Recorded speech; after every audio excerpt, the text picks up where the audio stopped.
Married, 38-year-old, I live in Ohio with my spouse and 2 children. Though lately things with my mom and sister have gone crazy, life has been pleasant. Though I always knew they depended on me financially, this time they crossed a limit, and I had to decide. Making this option was tricky. Cutting them off would mean leaving them in trying circumstances, but helping them would mean letting me be used. A little background. I grew up in Houston, and my parents separated when I was 10. The weight of it all feels greater than I ever anticipated. My dad left us charging my mother with infidelity. Although I never truly knew if that was true, my dad treated my 5-year-old sister Sophia very coldly at the time. Although no one publicly discussed it, my dad never paid child support for Sophia. It was said she was not his daughter. But he funded all of my schooling. Therefore, my life ended out differently than that of my sisters. This affected my connection with my dad and with my mother and Sophia. My relationship with Sophia stayed tense. Dad was in and out of my life during my youth, showing up to school sometimes to pay tuition, but I reunited with him when I got into high school. My mom never liked how close I was to my dad. Therefore, he started to be a regular presence in my life from then on, even attending my wedding over her protests. It affected me hard when Dad passed away last year from a fatal illness, but it appeared to feed my mother's bitterness. Worse, my dad handed me $400,000 fortune. Having split from my mother, he had remarried, but had no children with his second wife. I therefore was his sole heir when he died. This didn't sit well with my mom or Sophia, as you may guess. Ever since they learned about the inheritance, they have been after me for cash. Although I have been assisting them for years, this time was different. It is not as though they had requested cash assistance once only. A few months ago, my mother called to let me know the home was falling apart. I felt something was strange. Claiming it was getting dangerous to live in, she created a dramatic image of disintegrating walls and broken ceilings. She wanted money from me, but she did not ask straightforwardly. I understood where this was headed. She continued pointing at it till I yielded at last. Although I promised her I would finance her $50,000 for the repairs, I was not pleased about it. My spouse advised me to submit the money in installments and keep an eye on the state of the repairs, as I felt this would not go well. Following his advice, I turned on an old bank account I had opened in Houston. I offered my mother access to the money I moved, $10,000. 2 months later, I would have handed her $20,000 overall. She was not happy and asked why I did not simply send the money straight to her account. I would have a weak reply. But something seemed wrong to me. At that point, I began to hear whispers from a friend back home. My sister Sophia was organizing a huge wedding, and it was not any ordinary wedding. One of the top venues in town hosted a $50,000 affair, including 100 guests. I stumbled. Not only was I not invited, but I hadn't even been told she was getting married. The bits started to line together. Sophia's opulent wedding was funded by the money I had been giving for house repairs. Using my generosity, my mother had lied to me and covered the reality. I was incensed since the bank account I had been moving the money to was almost empty and no improvements had begun. I knew nothing. My own sister and mother had misled me.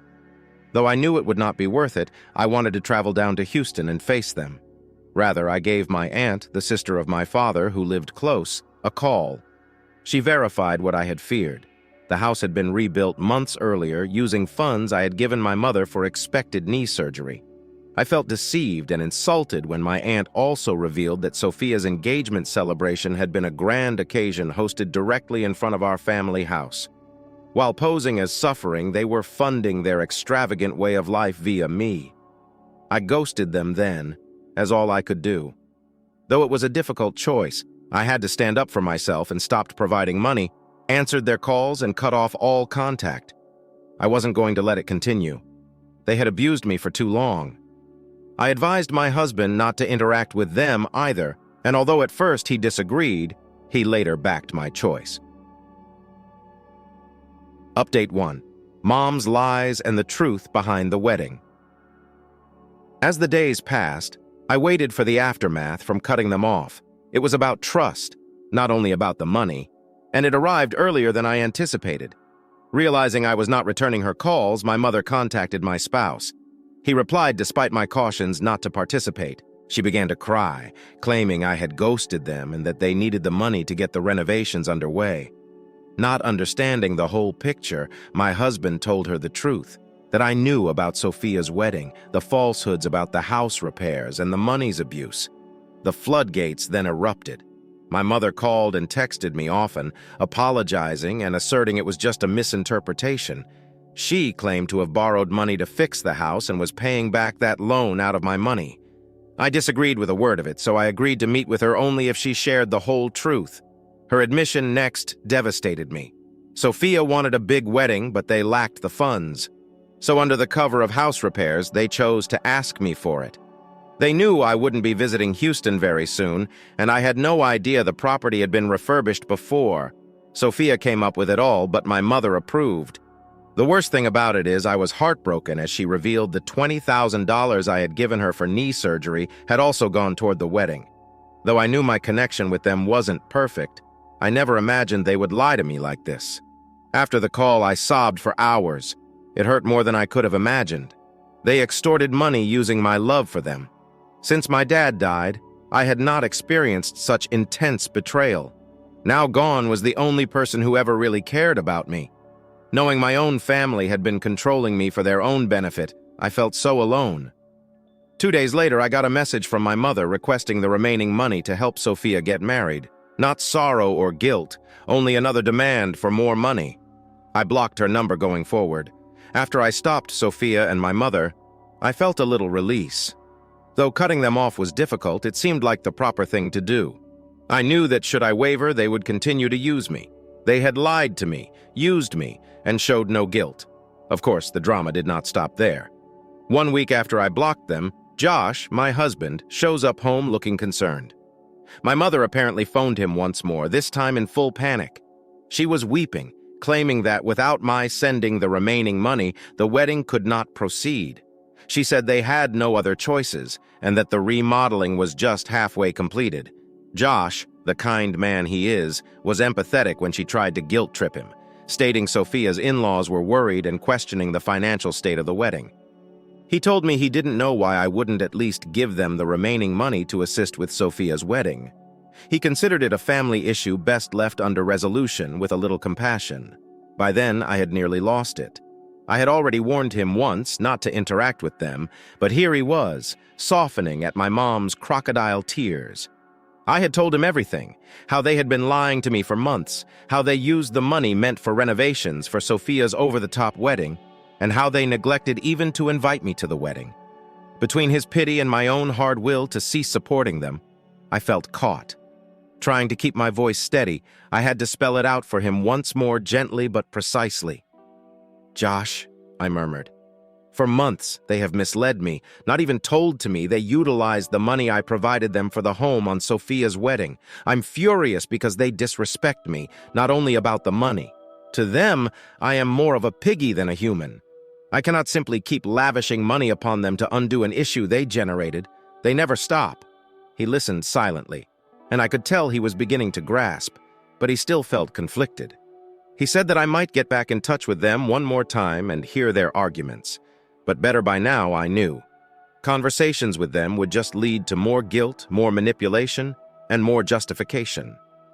Though that indicated my spouse wasn't quite on board yet, I had to remain strong. A few days passed and my mom attempted one last desperate measure. She messaged Josh. I was dubious, but I unblocked her to find out what this important issue was. Her tone changed when I eventually answered the phone. She urged him to persuade me to unblock her. Gone was the begging, the tears. She sounded instead harsh and quite hostile. She wasted no time. "You know that you have wrecked everything?" she snipped. "Do you know the type of humiliation you have caused us? Her in-laws are enraged, and Sophia's wedding is disintegrating. Here you are sitting on a fortune your father gave you, refusing to assist us. Do you realize how hard it is for us to scrape together this money? Your family is here with us." Her comments struck right to the core, but I maintained cool. I reminded myself that this was only one more strategy for manipulation. I listened to her tirade for some time, absorbing all the guilt she was laying on me for failing to support Sophia's grandiose ideas and funding. She seemed to totally overlook the fact that they had been dishonest from beginning to end. I was the culprit in her eyes since I dared to say no. At last, I stopped her. "Mom, I handed you $20,000. About what it was for, you misled me. For years, you have been using me for money. I have helped you out every time asked. But now? You have gone over the line. I owe Sophia nothing, neither you. This has nothing to do with family." She was quiet for a time. Then she tried another method. "You and Sophia are attempting to live above your means and want me to pay for it." I wanted to make Sophia's big day unforgettable. You know how much this marriage means to her. "And what about Mom? You did not even extend an invitation. You omitted even mentioning her being married. I had to learn this from a buddy. How is that treating me like family?" There was a protracted silence. Then at last she replied, "Well, I thought you wouldn't want to come anyway." That marked it. The last validation that I was nothing more than for their purposes, a tool. Just the one with the money. Not a sister, not a daughter. I experienced relief as well as a wave of gloom.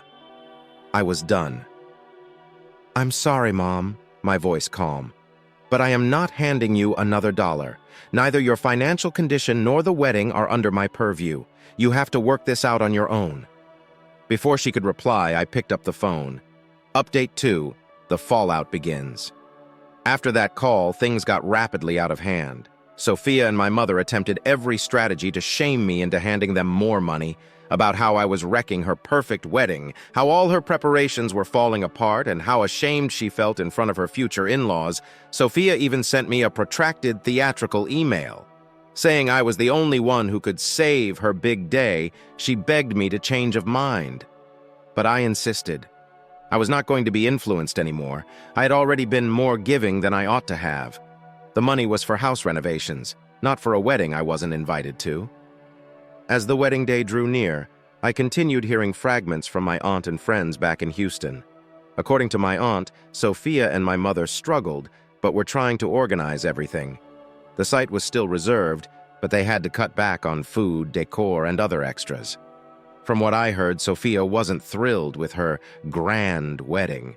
It was becoming a far more subdued occasion.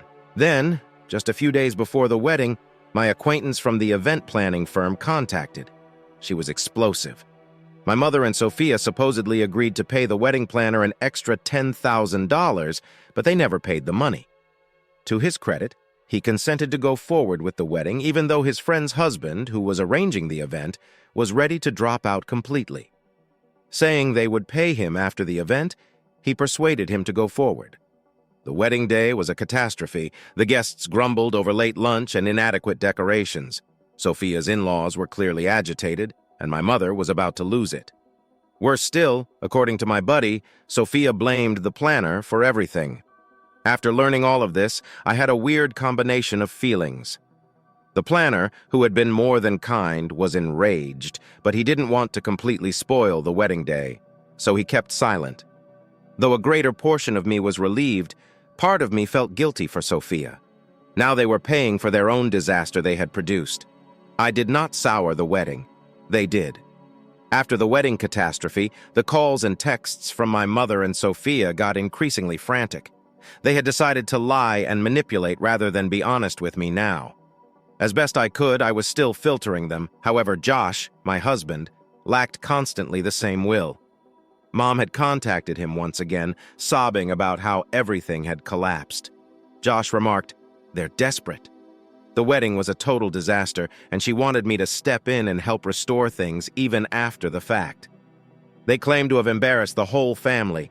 I couldn't believe the arrogance of it all. Your mother is constantly complaining she doesn't know what to do now. Months of lying to me, spending my money for something very different than what they said. And now, even after I cut them off, they expected me to save them. I had finished assuming the fixer position. My role was not to tidy up the mess they produced. The next day, Sophia emailed me. It was protracted, and the tone was one of venom mixed with desperation. She said without hesitation that I had spoiled her most significant day of life. She said I was self-serving for not helping with the wedding when I had more than enough money to make everything right. "How could you be so heartless?" she wrote. "You stood by and let this day fall apart. You know how much it meant to me. Simply because you have more money, do you truly believe you are superior to us? You opted not to, even though you could have readily provided us what we needed. You decided to humiliate your own family. Reading her email, I felt a mixture of contempt and rage.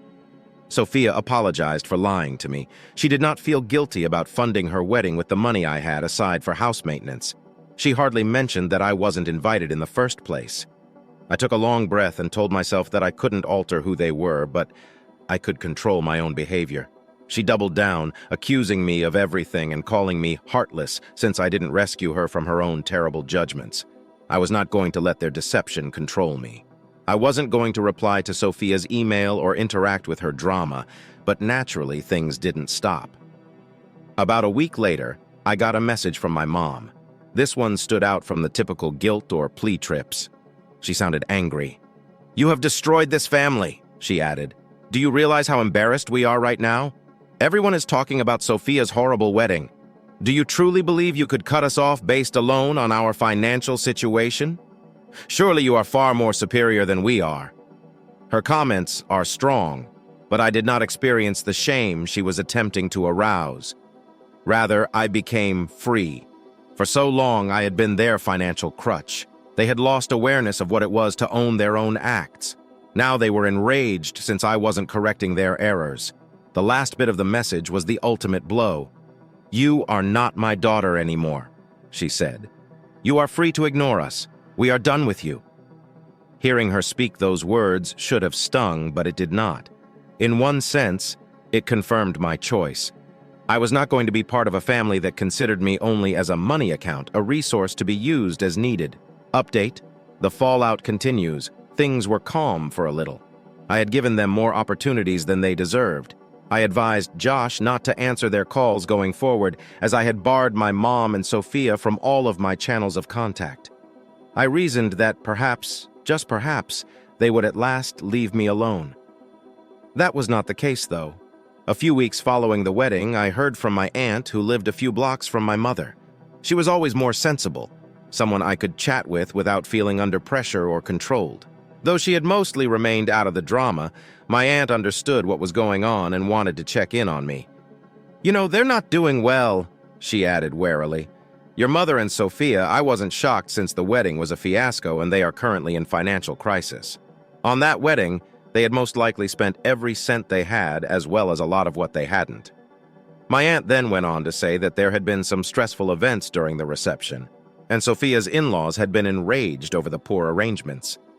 Though they complained about the food, decor, and general mood, the in-laws had expected a magnificent wedding. So Sophia and Mom naturally blamed the wedding planner for everything. "They're going around telling everyone that the wedding planner, my friend's husband, had been nothing but professional," my aunt said. "But he couldn't deliver the over-the-top event Sophia had promised her in-laws since my family hadn't paid the rest of the balance." From what I have heard, though, they hardly paid him what they owed. Hearing all of this made me feel ashamed. Not for myself, but for them. He is not responsible for their failing half of the bargain. Originally attempting to wow others with money they lacked, they had dug themselves into this hole, and now they were wriggling to point someone else at blame. Cutting them off proved that I had made the correct decision. My aunt didn't urge me to get in touch with them, but I could tell she was frightened. It was textbook behavior for both my mother and Sophia. Though I know I was upset, I guess part of her still thought family should be together no matter what. She behaved in such a conventional manner, but such rules no longer let me survive. Family or not, I wasn't going to let them exploit me. Then the last blow arrived, the one that let me understand exactly how far gone they were. A few days following my conversation with my aunt, I received a note from my friend, the one whose husband had handled wedding planning. She seemed irritated, and I knew something had occurred. "You're not going to believe this," she added. "Your sister and parents are not paying the remaining wedding expenses. I couldn't believe what I was hearing. My spouse wrecked the event and they say they shouldn't have to pay the amount. They were still attempting to escape their obligations following all the falsehoods and trickery. I was ashamed of their actions even though it wasn't my duty. They had pledged to pay the wedding planner $10,000 extra, but now they were backing out, saying it was his fault the wedding didn't measure up to their outrageous demands. I profused apologies to my buddy. She told me her husband was unhappy about how things had turned out, even though he was not intending to seek legal action. More than ever, it was evident to me then that my mom and Sophia were never going to change, that he had done with the few resources they handed him. Now they were putting him under the bus to save face. They lacked a feeling of thanks for the assistance they had gotten or of responsibility. Their image and self dominated their life. For me, I was done feeling bad. Though they could point the finger anywhere they wanted, I knew the truth. I had been more than giving. They had profit from my generosity for far too long. If they chose to live in their web of falsehoods, then be it. But I was not going to be a part of it anymore. In the next weeks, I felt an unusual calm, something I hadn't felt in a very long time. Although cutting my mother and Sophia off had been difficult, the relief I felt at last doing it was indisputable. Not out of love or a close relationship, but rather because they were family, I had always felt a particular responsibility to them. My husband Josh was my support through all of this. The feeling of obligation was so strong in me it took years to eventually realize it wasn't my job to keep rescue them from their own stupid mistakes. He listened when I needed to let off steam, provided me guidance when I felt confused, and most significantly, backed my choice to break connections with my family even while I second-guessed myself. There were times when I wondered if I had behaved ethically. Josh always reminded me of the truth. "You've done more than enough for them," he said one night as we sat on the couch, the kids finally asleep after a long day. I worried if I was being too harsh, if I was the selfish one for withholding my financial help when I clearly had the means to provide it. Their appreciation of it has never been evident. They saw you as a bank account, not as a sister or a daughter, and you deserve more than that. He was correct, naturally. Deep down, I was aware of. But it had been difficult to completely embrace years of brainwashing to always put family first, regardless of how poisonous. Still, every day without their control pushed me closer to feeling really free.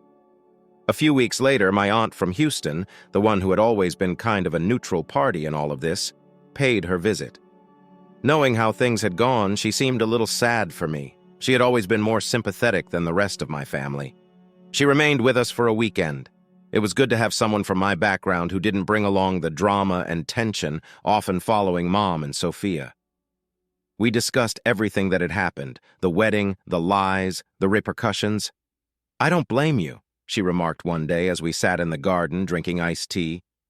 My aunt had heard about most of it, but hearing my side of the story seemed to help her to better understand why I had taken the decisions I did. "Your mother and Sophia always seemed to make everything about them. Setting limits was the proper thing you did. It was consoling to hear that, especially from someone who had personally observed the family dynamics close up for years. She did not urge me to make amends with them or feel bad about cutting them off. She did, however, tell me more about what had transpired following the wedding and supported my choice and offered her help. From the catastrophic tragedy, apparently, things had become worse for my mom and Sophia. Not only had they been humiliated in front of Sophia's new in-laws, but they were now battling debt from past purchases meant to cover the wedding.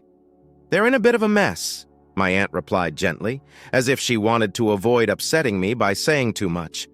The in-laws were not happy with the results, and there was conflict between Sophia and her new husband as a result. "Your mother has been looking about for loans in order to get back on her feet. It was not surprising, though, as nobody is truly eager to assist these days.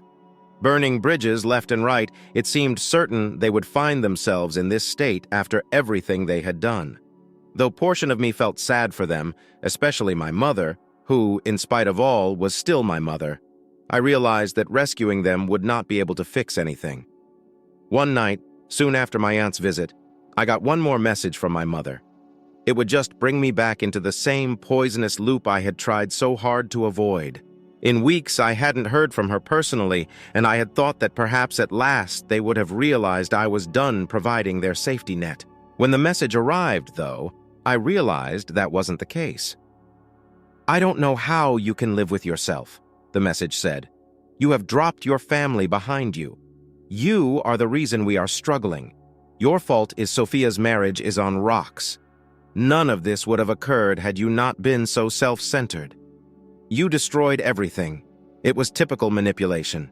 playing the victim, assigning the guilt, attempting to make me answerable for their mistakes. I spent a lot of time staring at the letter, my feelings whirling between despair, irritation, and wrath.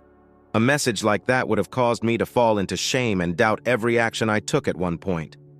But nowadays, I know the truth. Nothing had been wrecked by me. Their falsehoods, their deeds, and their incapacity to accept accountability had brought them to be where they were now, and none of guilt-tripping would be able to alter it. I ignored it. There was no reason. Nothing I said would change them. I had already spent far too much of my life trying to explain myself to people who would never listen. Rather, like I had done previously, I erased the note and blocked the phone. This time, though, I felt finality. I finished it. Actually done. Life without my mother and Sophia has been different, quieter, more serene. Though not under the same weight of shame or responsibility as used to hover over me, I still think about them occasionally. Often, I also consider my dad and how he always sought to shield me from the worst of my family's problems. Though I mourn him, I am appreciative of the strength he provided me to stand up for myself when it most counted. Regarding Josh and the children, our lives has never seemed more steady. We have been able to concentrate on one another and on creating a healthy and happy future free from the continual demands of my family. Looking back, I understand that cutting them off wasn't about the money. I started saving for the kids' college funds, and Josh and I are planning a family vacation, something we hadn't done in years, since I was always anxious about what my mom and Sophia would need next. It was about recovering my peace of mind, my life. For so many years, I had felt as though I had to keep the family intact and that it was my duty to mend all. Ultimately, though, you cannot change those who do not want to change. I'm not sure whether I will ever talk to Sophia or my mom once more. Perhaps one day they will reach out. Perhaps by then, everything will have changed. I am, however, at peace with my choice right now. I'm living my life without the weight of their control weighing me down. And to be really free feels fantastic.